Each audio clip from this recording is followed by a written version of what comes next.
Last time on D&D, featuring Adrian Silverstrength, the human paladin, Apostrophe, the Goliath cleric, Dickpoop, the elven wizard, Morsus Firebeard, the hill dwarf cleric, and Rex James, the bronze dragonborn bard.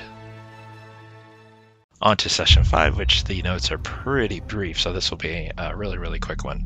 Sensing great darkness and evil, and death all around, Morsus is thrown off as he feels his goddess is not there to basically give that connection. What this is basically me excusing the fact that Morsus was not present for this session, so it was a way to just kind of make his character zone out this session. The party continues to move on, exploring the Miner's Cavern. There are several bodies here in various states of decay.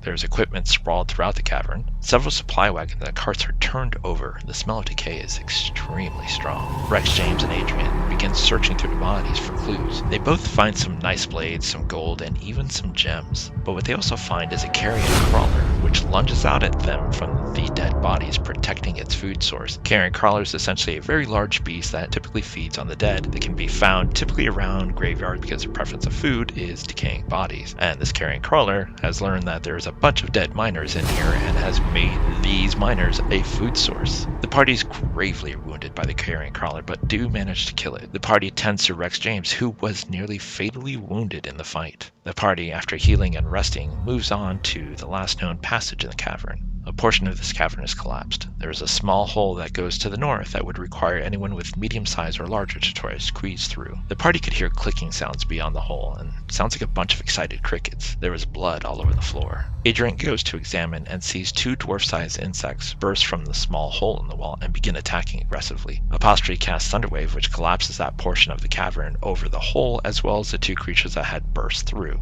However, those two creatures that had been buried under the rubble continue to use their claws and mandibles to essentially dig their way out, so the party is forced to continue to attack. The party does manage to dispatch the unusual insects and casts one more Thunderwave over that portion of the wall, just in case. Returning to Spire's Edge, they report their findings to the mayor and explain that the insects are on the other side of this collapsed wall, and that there are cultists in there that are cultists of Razaton, the god of slime, and that most of them have been dispatched, including their leader, so the cult should be dispersing soon enough. The mayor thanks them and goes ahead and pays them the 200 gold that they're offered.